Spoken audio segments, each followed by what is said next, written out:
nti free sabria ekonom bomode na mo fidie na hweyen na e won se bebre urade de asoma yen an nti aba mo nche ne nche wo no e mo se pakane di damponsim abompaye ne free asenka na ase ade nyina asomfo Yesu one alpha ene obega nyame ene so yasa abo e wo asem no sana osoma yen nje ne fo kasa fo mu kasa na enipa nya da agenti ensua de na so de ma wo no na yewie asomdwe mu a yada wase odomti amen amen yada osembakani ase mabompaye kama amaye ene so da fofo urada yesere medical kanu onyame ma de chenwa na ebebre no waya amaye ene bebre na hyase na so yetu ani ayehu enye papa bi enye tinini bi eboroso na homobro we urade nsem ena ama na bamusa de urade aye de doso ena ebeche onyankopon asem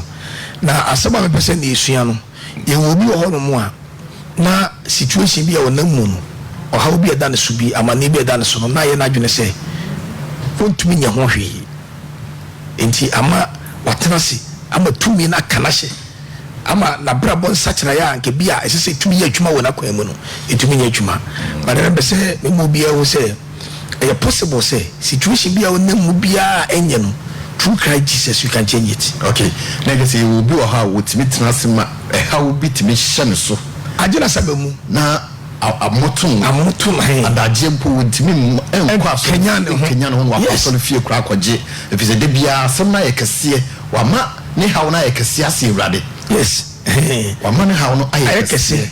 Yes. Enti de bia wo so ma urade mu ensem ne yekese obi kura de wo se me ha wedam so die se ne ti de no ade beko obi kura fa ho no moduro obi fa ho no ko moduro. Meanwhile, you can do something about the situation. Okay, next to how they nye entimi nye kese ense radiance. Dabi entimi si. Otwe da po Nyankopon ayebo ne din no. O ye tubi mu modinfo ne kokodurufo. Okay. O ka se mra na aba. O ka se nkwa na akọ. O ha obie ni wonu betu atwa fa ne so. Anu nti itumi a ode ye na adwuma no. Anu mu bi no apone de amaye. Okay. And then I'm the Kenya Kopasem, and you Yakopojuma. And this will be all how be mobile, my neighbor more. Said there was a Bacani Kai, the many patches will be only say, so soon as I know more. As you only say, so problem be that was what. Of Uncle Denso, Cabrichet to me, I was some Bible, but don't treat them with Yakopon. Okay. Go on a chief from the Tian, and no more. Oh, no man, you answer to me. Ocasem Reba, Ocasem Quaco, or Bokwan to be a queenie, or money that's so bend as wasa. When you who saw the PC, or we were to mention 2 minutes. Or sorry, the Bible so got said in the first na Odimaye. It is also how their money as a volcano. Or some more my Jumabre, what they call me Atomoso, or their money Atomoso, Mama Menche. Remember Menchia Messiamo, no Mama Hometie. Tell me, doesn't it? Only go pass them to me, by a century. And the situation be a Obia Namuno. Which way who be? Bet me, I hear who be. Yes, Obi on my own Tierney. I say, I don't tell what be a friend of repentance. Okay. You go to the negative side and to the positive side. Obi a negative side a backsliding. So be a Kristo ni na o fiasia. Ana na dwen na o se sana dwen wo de wo ye ho na o fiasia so backslide. And obi also so timi sachira na dwen no ba be ye de urade pe. And obi won my problem that so no wo de nam o chimba the right places wo konye ho no ko. So opempema ne sa. Opempema wo de nam sa. Enti na ensampo no ensampo ba miensa. So obi pe say problem be situation be a name onya fa ho de free mu a number 1 they say that person should rely only on Jesus Christ. That person should rely only on Jesus Christ. Onikuto. Number 2 that person should take bold decisions. Yes, bold decision. And then the last but not the least, and I said but the bit I can say the last point and I say you have to be prayerful. Bia utimi bomba ye. O say o no ma me say American. The American nyina no say obi antumi amfa ne yie amfa nto na mo emo ano. Jeremiah 17 verse 1. Bible ka say bi yenti kakra. Obati ase onipa bia wutie me ne enwumre onyame ba emfa ho ne de onamu. Emfa ho de onamu, emfa ho de dawo so. Obi se me wo ha me wa mane. Me cheche me ha hai. If you so yet the Bible the other say Jesus Christ is obasi e benya nkwa ye nya no mo so obo samsi obasi wo be wia no wakum na wase no tini the Yesu by no Satan man so ni ko nyina be potente so na o che ni wiase ahini nyina apreko o ka chen say so no ko to so me we be yo dia if so dia mame no bi bia na me pe no e de be ma no e di dia wo na mu no mo se betimi do ha wato so o betimi da mane ato so true boni bia wo ye amane bi to ba beto so but the moment I wa dwini yi na be ka say baby am iko die enye me de makọ nyina hye wurade nsa wono o kan nsema kese a onipa adwene ho ohunu mu se de fata de ohunu se wurade wotumi no na obma onipa enye ni da so bre nda so asa no me de masem koda no asetie biara obese ne ho munyam amre so yi ngira Jesus Christ jana tebia wo so no no ba fa kwaye tebia e de to no so enti de Jeremiah kai Jeremiah chapter 70 verse number 5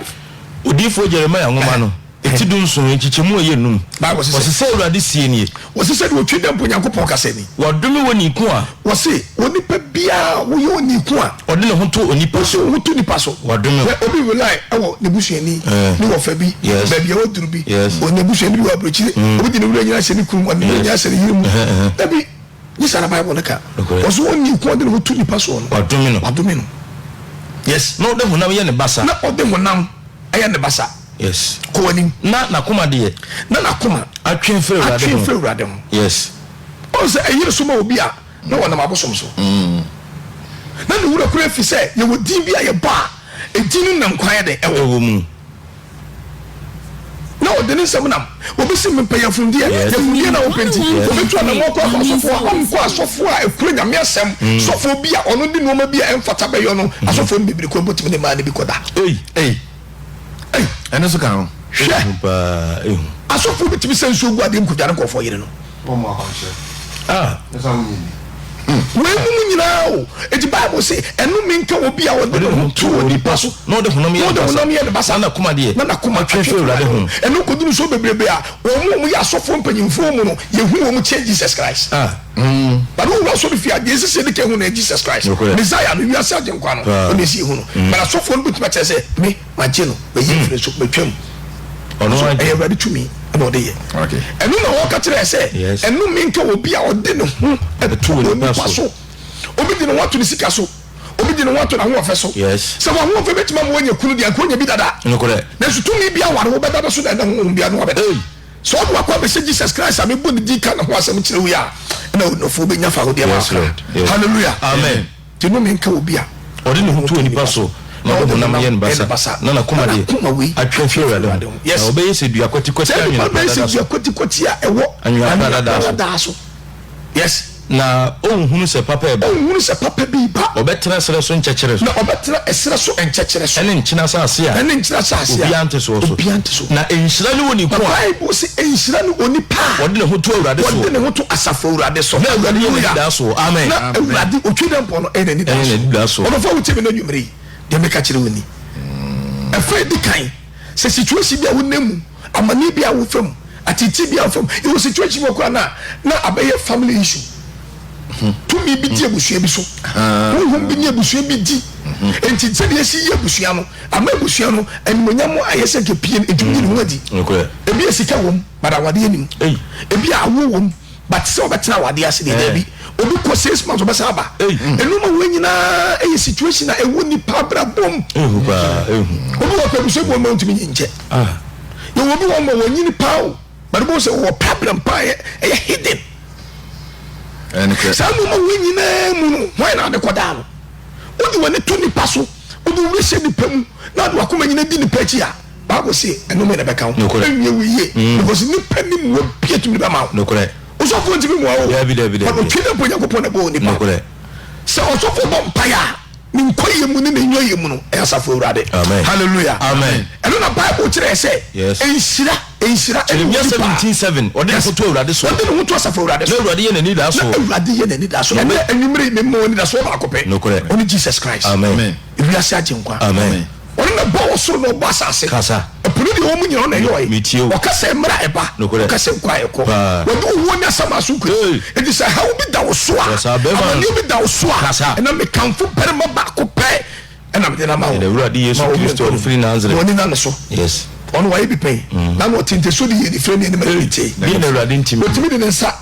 et shenanum esa ne tachere maso e de sai obi ana homboni na osa ye mum na na so asi ontimi ntekasa na bro ye nsenkyere ne Bible say say ni pa no homboni ni firi ni mu na ne tachere mu masa yes lord ofiti ase kasa e de na urade ntimi ye ti mi oni firi ti kwaje o ti so bro bi twa obu se o si Yesu a o si David bangu mi mobo David bangu mi mobo o de ni tu asafo urade so ena wana do ni atolo so udi tira konfoso udi tira boso jai udi tira ahun boni na bayi do eso bi ti wo ba nwem hai edibi ni waso na edibi ni asasi so ana asasi asia odi amani pase nipa monyem nkwaje ekedi Jesus Christ so rely on Jesus Christ alone amen wonu na betuma ye biribi papa bi e dey no ye wonu mu na na de ka se bi ko se otamfo hu dwenti aya ne dua na joa me di ni so fo me na ye awreho ema mani asam awreho ma mani asam na so ye wisi ma hu hiafo nyi so bi ka na hawa kire wa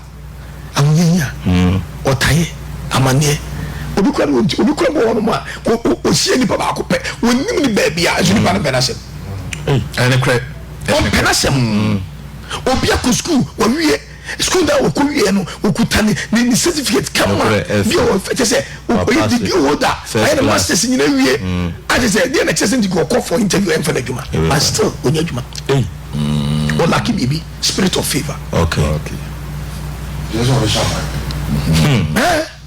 it is a say wo do akwan say Jesus Christ nsa papa no to me na o say to me when di Joseph achi kasa ama na ni nnim say o mu to no ama ka Joseph abra ba sei nanso Joseph di na ni to urade so e do koduru Potiphar fie kura mpo abra na Potiphar yiri person on ne boja mai aya jack ade pone no wa makwa wo say ni sa boni we mfenti nti urade da so ne bo ura so fie ko e o so foti asore dem wo wi so dem o ye omo de o wi so dem so mo lai kwa master de guess 3 tinio mitio pa ni o twa asore ka ne guess 3 asore ka nyina ni otwi wanya bi safu nyina da ko tonfin kokoro mo yo mo mere wa asore what ya so dem eduru kakra nya so kakra no efu sister na tin kopo ni pedua nyina ma na enso ben so asan ye chai wa do wi ase mu nioma wo yine ni afitwedi amponya nkrompo kese tete kwafra mo no ye kwa hine wo yine ni afitwedi onu ade na ho de asi ho and sister ni duru ba bi amrante wa wo ko patade bi ahye ne be no betuma wo so ne ho duru ba bi ma wa no ahye nyine nante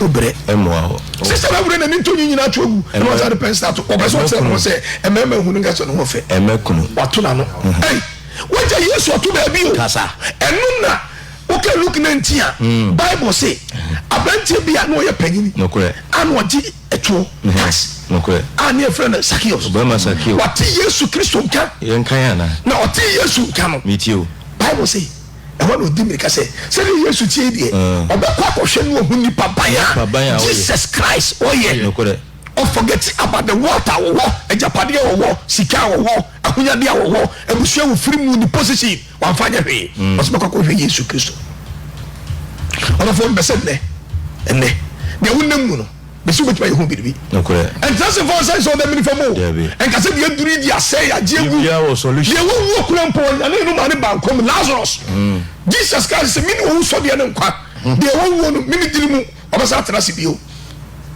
na mata mi say da atemudam wo so de mu na be so de was mata nya sa menka sa besu ni ala so be so bio o duru amena no ho no na okaje se munyi oboda ne free obo na no na mi jana no anama mata se everybody say wa bon for the night what's matter man come and to say se wudi dia obo munya kupo ni manyam na o ma ko mo wi Bible say de na wo no o friend ma ne ba se obi awada ne nyana no hallelujah amen na sa no be ko no o se mi ni ala so ada na da for la so ada mi nyana Yesu tumi enti koji ring bi mfa nse and come here to talk about motor so ni pedum robot na down and for bansere and the churches bebebe rubber band administrative strategies of the pesika to meet him kwa now ni petro so afi bia sesa no just go out and proclaim the word, something positive will happen through Christ Jesus. Dini to me womo dini to me wom yen senkyere ne okay nasu ya brabo na yebo isu ban ena na me yebre ye madini kwa madini kwa ma nye ho twuma nti Zacchaeus te say Jesus ba be fa wakọ no wo se makọ akọpẹ no wonu so yoni patiatia ntiatia yo nyina ye me ka se de bone na amana yetia bone amana yetia wa yakotia nti wo hu Jesus enyeye nti sa na tie dia wo be fa onu ka se ni means akọkọ hwe Yesu e mo fro achen dia nko tena soro e na Yesu so wo be fa na Yesu do na hon konko ka chene se hwe soro abranti bi hye ho onu kono fi na ne kokoda Yesu do wo obi amoni dia kire no o se Zacchaeus sifom and fi na meba remember edin to me my God edin na yense nkire ne my God edin na made o nyeni da so nyeni da so my God mami Jesu na wusu na fo akwa me se urade nsa susu fa chinchini ofiri hanu akwa ofiri hanu akwa na de ba ko be yehu pa ne se so fo timi ka che oba se wo be ba utimi nya bi da Jesus me bie ko mansa wani hwe e kwa be hallelujah and so opeba so fo bi no timi ka se opeba utimi nya bi Jesus ono so fo no bie ko mansa nim sa create kuma sa just a wudwin we ya no obi so desperate inti no man ho kwan na Yesu Kristo are ever ready to help you why who but we refuse the call arafum Yesu so ba si benya nkwa yenya moroso minu nti ojane tebie na nimu nyam ne kase ye wosoro na oyiri nyina guye no ba fa kwa tebie ato no so bible say oba wi aso inu numa nyina na so si ye nyehu so nipa to ne hon pai na oto ba fa kwa tebie ato no so enu na Onyankopon so ahweso apija na mane so kese amane dia buru din nyina so si ebo Yesu Kristo din a osoro fo na asase so fo so din na akoto ete me nyina ampa mu ka so ne nyam uka accept 2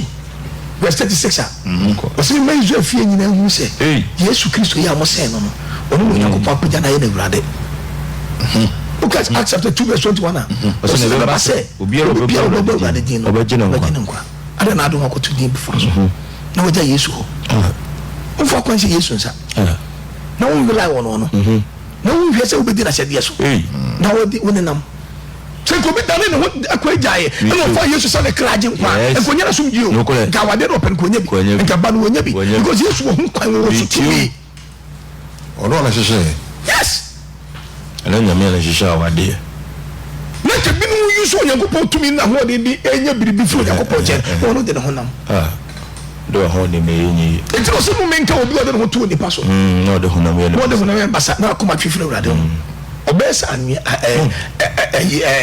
ebiesi anwa prara na so enti so na obeti se obi a wotenjina asase so ana papa bi ba hu asase obi an so ensira ni obi a ode ne ho to urade so na urade ye ni da so no be se dia watene nsu ni hini ebe tentene akonsu na se huhuro ba enyini na eso han be from yes na bi ka bi wase me nam hoyi na ma urade am de me ho ato ni so nti opima to be bonkum opima to ni fami enkame na ni kwa na be hwese de urade twa bone fo ka etie David tira sira so kasa onya me hu ti ba mu ba sisire ba kire mo anu ma ko no age wo onya me be ni onya me to bi nti David dina ni twa urade so Goliath na merman tumi ne nkono akofo am ye well trained but woman tumi ne Goliath akọ na bo fra David hu konkoro ne nti what ma ko akum de Goliath ye na urade nti ni ada na wusu ada na wotete ada na bibi hawo na wona no wakwa nyamfa ho meto Kristo so ono ni paso na nam ni paso do wura se di pemu obeti asese twese ni wo fa bi o to kwa bridge ba be fa na kwa bridge ha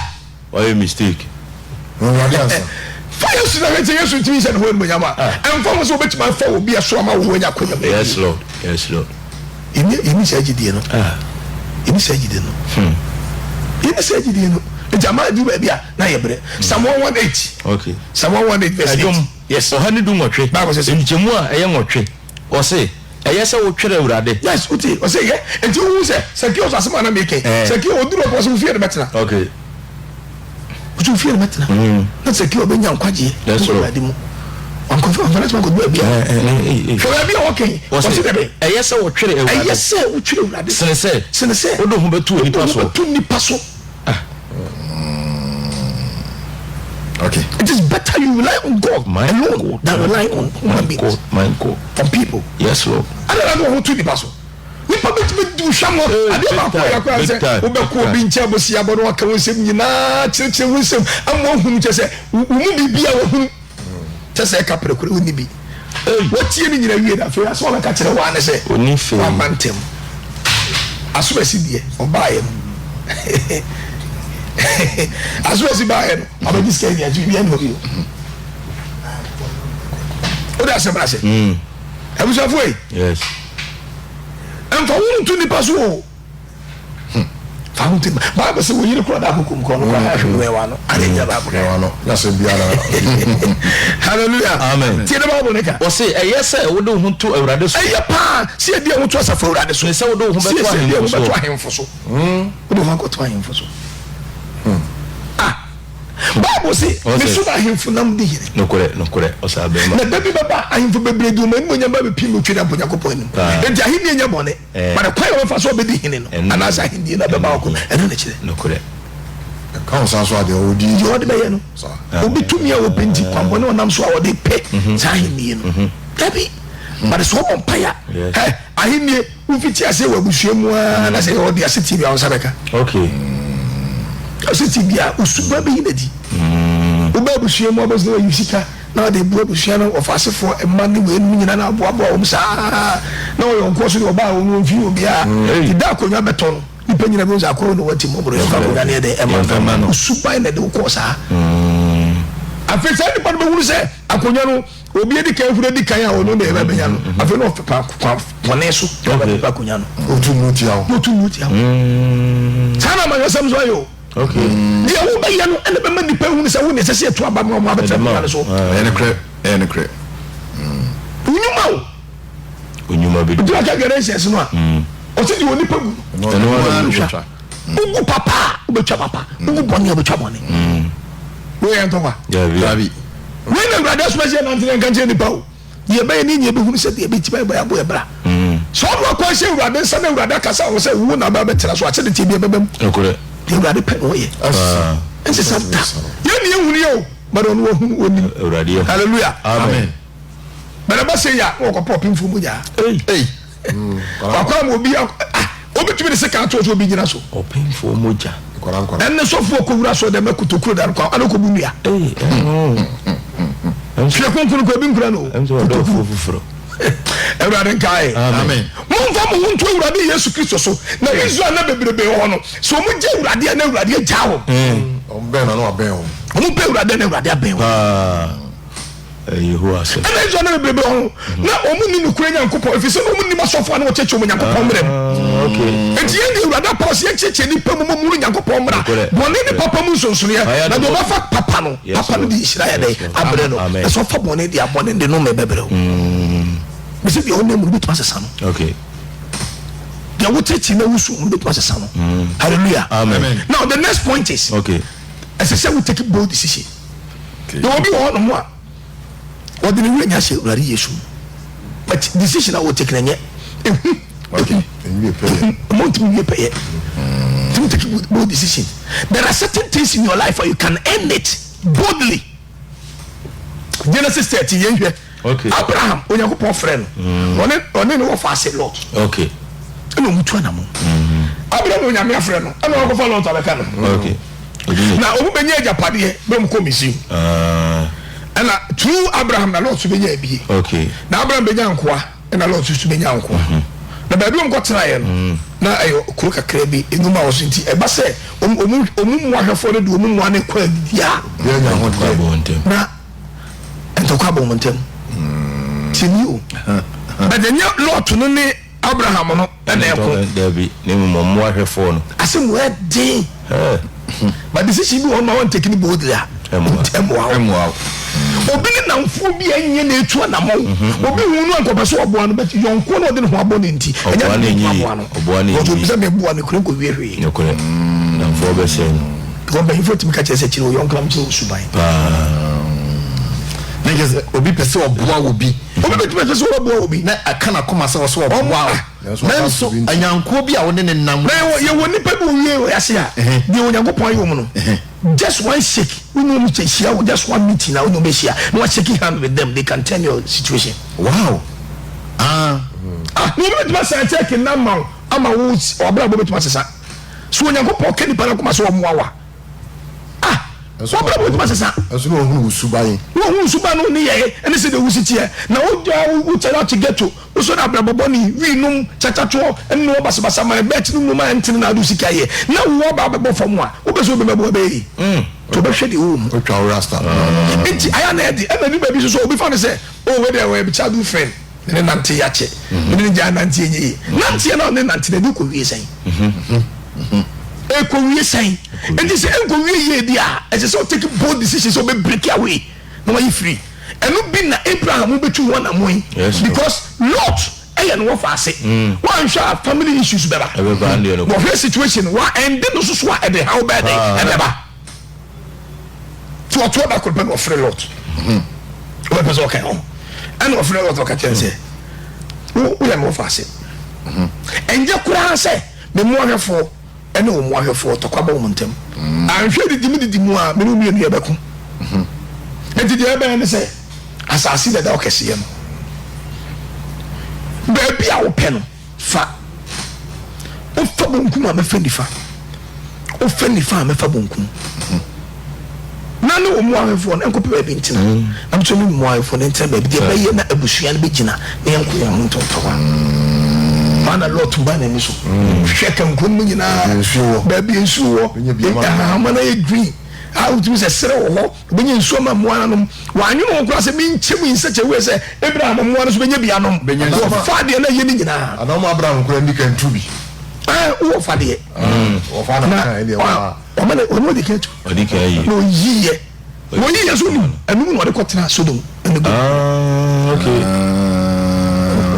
and Abraham and they are what you na Abraham yo sa de ni wiye o de akokoduro and tu sana mon obi akoye djuma bi na djuma na gu anya yie sister no so eka na koma se nkonku tu sana mon and no so fa no ntwa urade so no fa kokodu ntwa na mon ti o hwe ne yonku de na egu enti o se bisu de ne begu obi hwe ya de bi abon o se ya de we de no ne kuma so esi ti na de ya de se ti wa obusu nim se Jesus Christ wo chronic disease yes Lord se obi yade kura no yade ti sesen ne mpo yade e si kura mpo ase bi o na se moja no yade sesen kura papa ne se obi ba mi Kristo mo ya wode afufura o tumi se ane ne poko timi ye blood transfusion yes Lord timi yi moja ewu mu nyina true machine ne ya sa de fufura be ga how much more Jesus Christ can do it dey na ready dey ono tin from dot yenwe no dey na ready o tumi audience akirene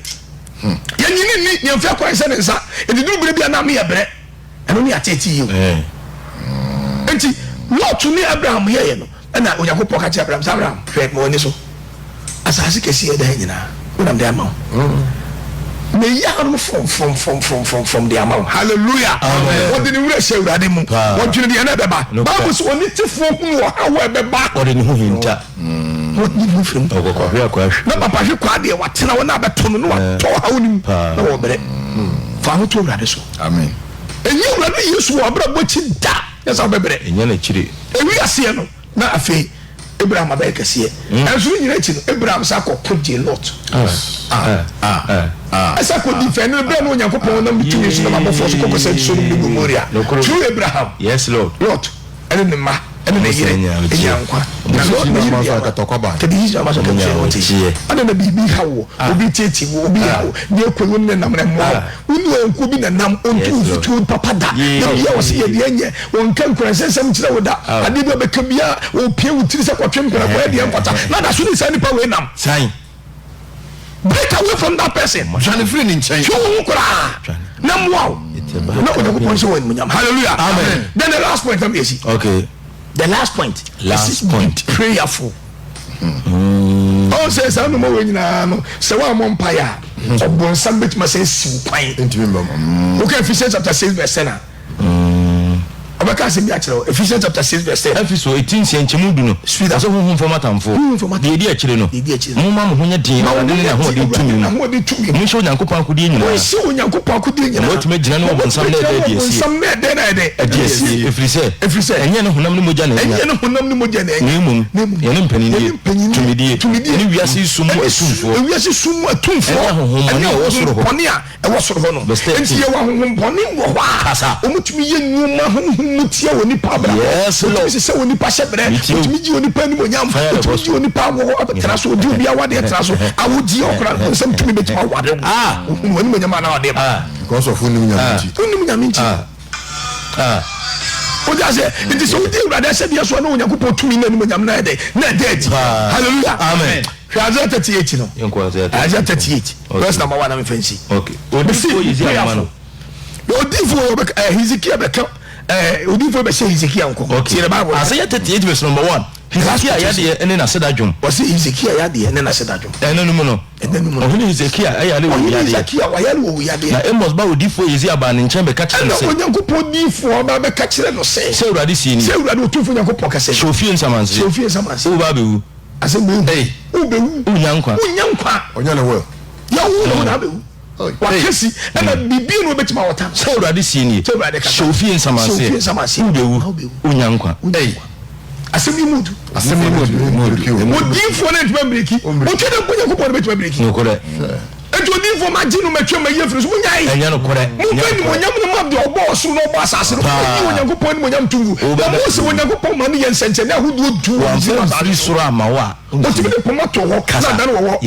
na falo so afre ya na ne ya mre ondu da to na ne ya na mre wo ni nyina echi no Moses se kasa ndi se menim ne ero betima ma nsu afi wo bo onyanko pon so ayebone wo manim ba nya me kronkron sam wo ya Moses ni wo be hunu kena arona de ensi wo da Moses bompa Yesu fure wa amfa Ewurade promise ada se ewurade me bone mra ne peda no because ewurade na wan ko betumi do man ya ko ni se de titi e ni ewurade ko se ye ma obebre enkoso no me nkasa se mu ebiu woni de hu de behu kuro no so online ayede oji se nyankopon ni monyam musa so ko wa nyankopon monyam Ghana majo metwom wo de sabre kwa ho mom ehye abato ehu nkom me de ni monyam ti se me de west onyam ye soro no ye ba akopɛ den na one ana group B ese when the baby ni na group A susu ni baby ni isa men ko aso na wurade nam president ya Ghana fine ni pani ni monyam nti sikanti so benye biribi nti obenye ba bia sise mi pa ba no be ka se oh what the home day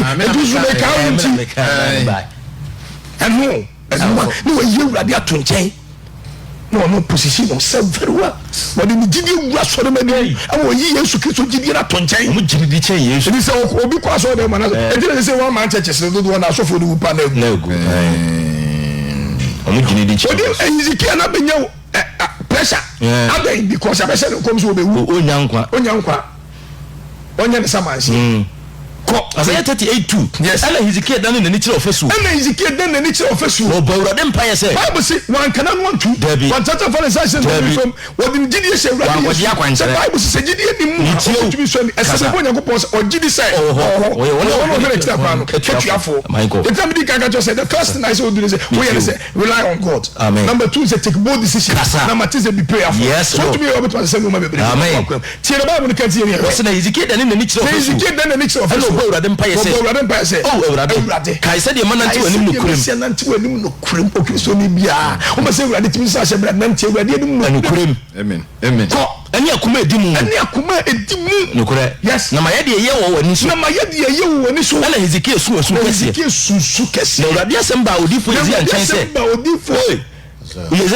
anchan se sign na ko kachira o ni Hezekiah se matene mpaabo no yes ko said Ewurade Israel nyankopon si mahunu ni so hwe di emfie tunu mato na so na mechi woni ukuru ye fra Syria helesem na mebokuru ye ho ban hallelujah amen wantra se empire ye se no nkom so be wu kasi wo da o twe we be ye wo nti wonya ne samansi yes oye bibi fa ne nkom se no bompai am sign o di gidi wan fa ngodan kamre chi wan goja wan chere de si birim kan fo ponko ebirim kan fo tiase na ye kan fo Israel ya bo so ba asase so mu bubu de so hwehwe asase ye die ye so ni gira in Jesus life Ebra Yesu afi so the Ewurade ase de Yesu a Ewurade betiu ono fa utie me ne dem ka cho say you can do something about your situation my Lord my God yes take all decisions and be prayerful you see something positive amen okay amen Won't Radio 101.3 FM Billionaires TV and yakotie Ewurade asema emuye edeye asemi nso mu do ene topic yi asema emuye do yi pa na menua meniso watie bi mesoma tie bi me me ntie ni wa asa kwa yenti asem ni mfa asem mu aba na asem mu aba ye fa enne beboa ye efise nipa bie ni ho a uni problem obia wo problem na mum e ma problem na nye kase enchen Awurade why misro wo problem na ma nye kase ensen Awurade ade bi oni ho esun Awurade ye Awurade ne yakugifo oni ne yakamafo oni ne twitwadifo ono kwa ne betimi aboa ye obetimi abadwumadie mu na also o abasbody bi ana wa adwenkyere bi anase o asem bi ka kire osofo a ekwanya ne nie ene number abeba so ne 0559 43 7076 0559 43 7076 0559 43 7076 Fresana ina me no ni nkomo ni enhwe de Awurade ka. Hello. Me pacho me nia me no ajo. Jozo brother. Me pacho ne fra o sen frefin. Mom kaza fi sankore. O so di ne de. Okay, o kaza fi sankore. Sankore pacho. Yo me da se wo dwuma de Yesu. Yo, ye so for the channel pa bona ba se tempa wa cheche nyinde ya. Ega fa na de ya juma. Ebe nya kwanje ega mate eje dia ni yes you don't see yes I for any hello oh me ba cho so friends will be jina so a no wanya abotre na also ofri so a wo so aba na oni edi hello me mo ajo na eja etisan nyamina do pa cho ne fra o se frefin Sorry, Bubu Solomon. So, if you proper friend, anointing, me first with that regime. What original? Yeah, my friend. Medasi, what do you so? Oh, me penetration, Papa, Mama, I miss you, this frame, Papa. Just I like it, I love it. God, you know, by your method. Never knew the income of it. Like, I'll be at the cast as a way, the anchor. Got it, said, yeah. Anchor is the biggest with our people.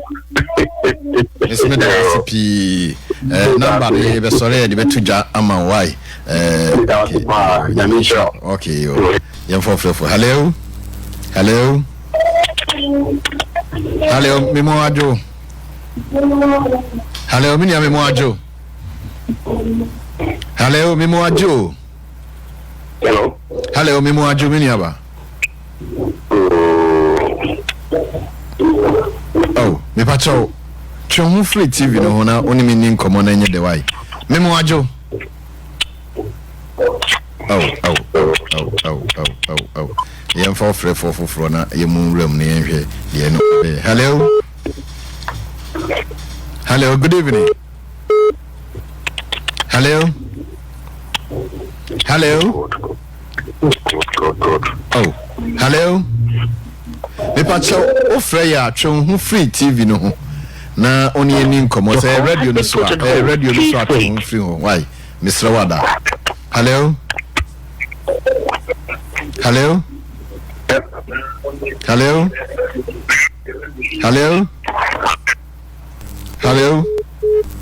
Oh.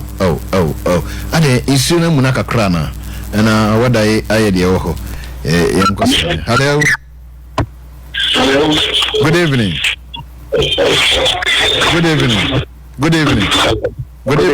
Me pacho ne fra o se frefin. FM ego. Me pacho frefin. FM yablem. Me da se wo dwuma de Yesu. Yo eba papa ba so abia etie no. Nyensan pa o de man etie no. Ise Nyankopon se ebia wana wone. Ene nyensan hunu ma obetini ya cheche. Na menka no wona nhira no. On council ho ye da se pi ne abasbody a odi ama yesofu panyini ya menka wo so ho pa obetimi abalu dwumadie so 0559 43 7076 0559 43 7076 me for hello.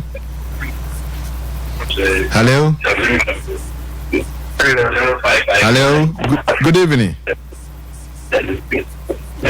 Hello, good evening. Hello, good evening. Hello. Oh, me pacho me moajo. Dumo TV why? Jum TV so why? Oh. Me pacho ofra atwe ho free TV no humaye na watimi ne yedi nkomo yie. Say radio ni so na ben atwe ho free ho. Hello. Good evening. Me pacho ne fra o sen frefin. Me pacho me precious me kasafi asinin pon. Me da se pie wo dwumade Yesu. Me pacho me kwa afaru chifi ewa kra. If it's international branch, and I'm feel hoba a feeling for. By the time you have the dear Wahan, they do a map.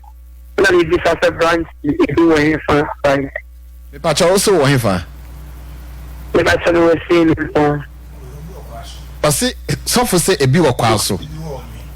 A bit so on. Me patch of patch in so, Jinasuna suffer no kasa. So, over here. Oh, kwaso ofa police station ono esie kwan ono abozi osia so da kese pa onye so oduru ayi ho so a kwatin se kwaso kra ben onye so oda ho ba kwaso mumu no ben ochen ono the number but you know we are free why okay yeda sipi yemfo ofrofo we so na yento adwan hello hello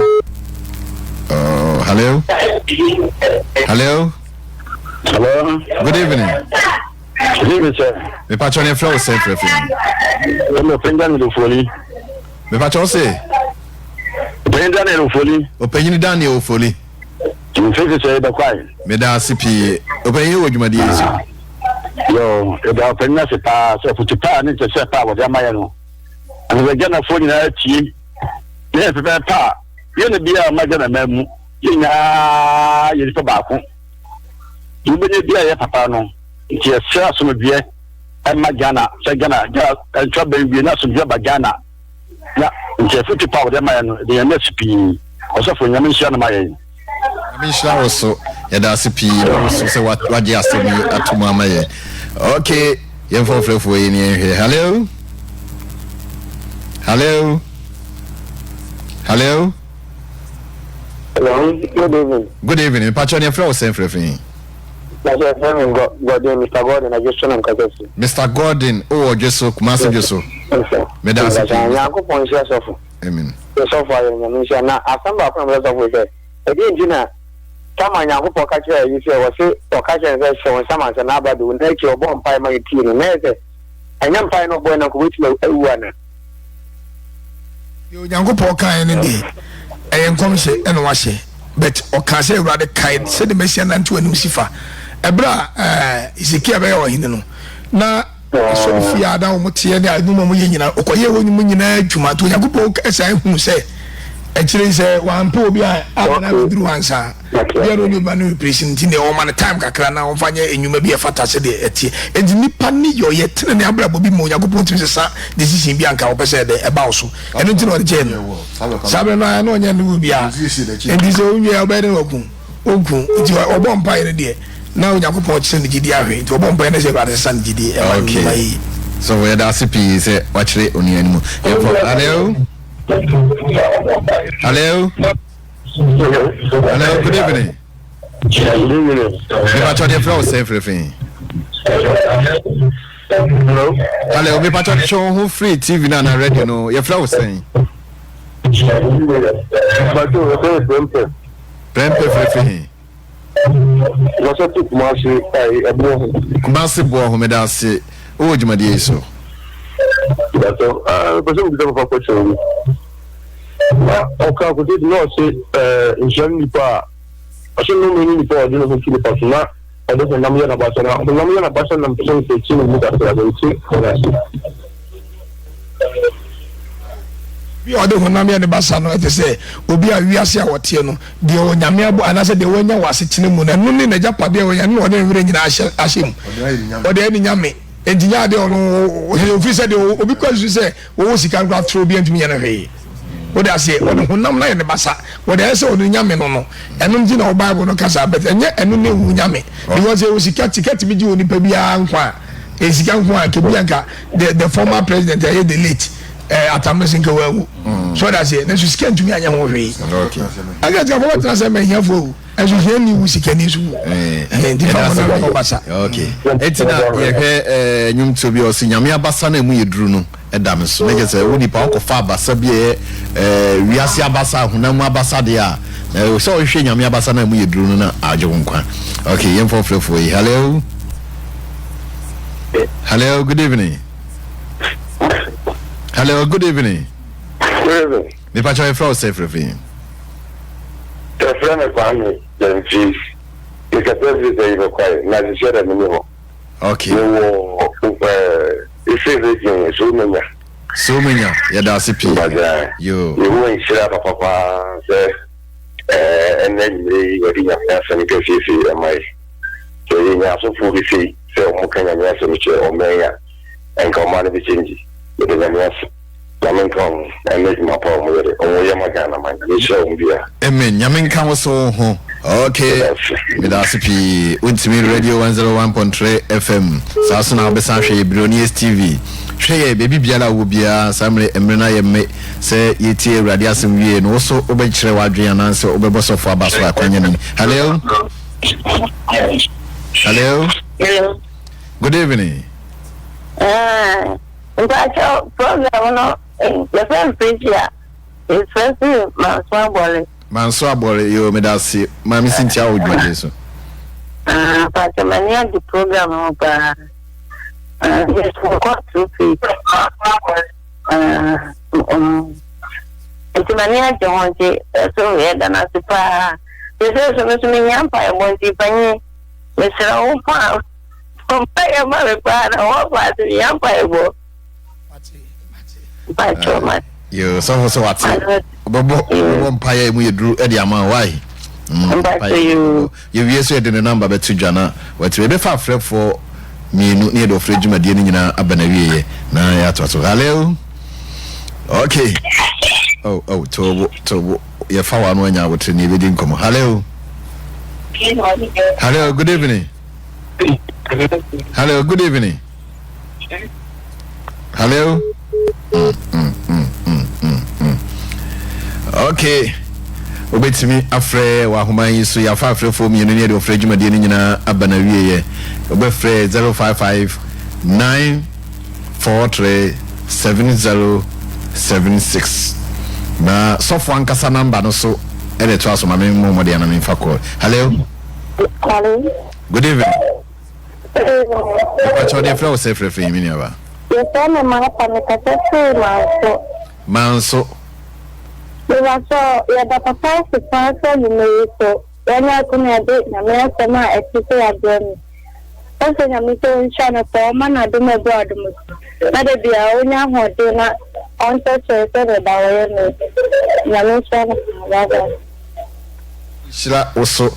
Eda sipi yemfa ofrefobia biem yemeno ayemme nyame adwuma na hweye na ode akoso papa so so da munyina se moso matie asem no wasopa mu bebia mode asem no koduru ye no ade a ehohia ye pe yi me pa cho chima number no na me mobo matie for why isra papa number no ochi isewada we dey push me na me fa matie for no matie for e crado papa number no na abeda screen nis no 0244 962073 0244 962073 papa number no tie ebiem 0244 962073 papa number no obetimi afresh alai na one na kasa off air nkomomo papa Samuel de Jumadie me se yenyina yetie se de yetiefo ne adofo akadi adanse afa ne nyame asama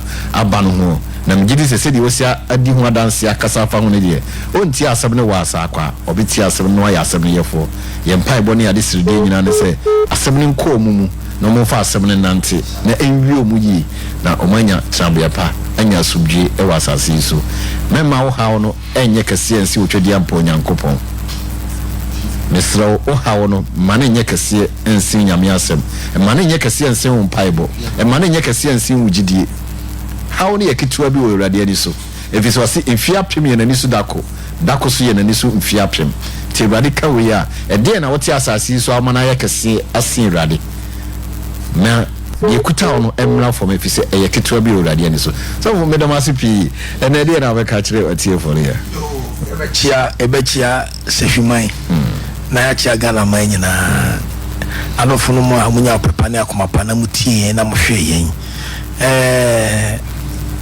asori so for panyin senior apostle Thomas edubempa bibiane no wo mechia no okay apostle Timothy Uchiramaten onso be kwai wona ehwe hanum nyina so ase asori no so for panyin Emrade Shirano onso mechia no sana apostle Samson Kumse so mechia no na machia so for Stephen Ofori mechia Jordan be kwai ai wone also for Stephen Ofori ene edifo panyin na wo ho empanyimfo na adofo no mu a omunya pepa ye ba hai omu etimedi animu odumedi ahodo ni nyina boa me etuma wie na ebesa ko yinchi eda ya mbokoso atenka nyame asem no de ai gusu ya hihye mbesa so atenka ewo Billionaires TV na bibia ye kama enti ye bechia chama utumi na baby obi aso urade enka no ho chama wa kuma so ade urade nyama no obepa papa ne akoma papa wo wa boje kwampa de bia ye betra ne kasa fidie so na ye hwe na ye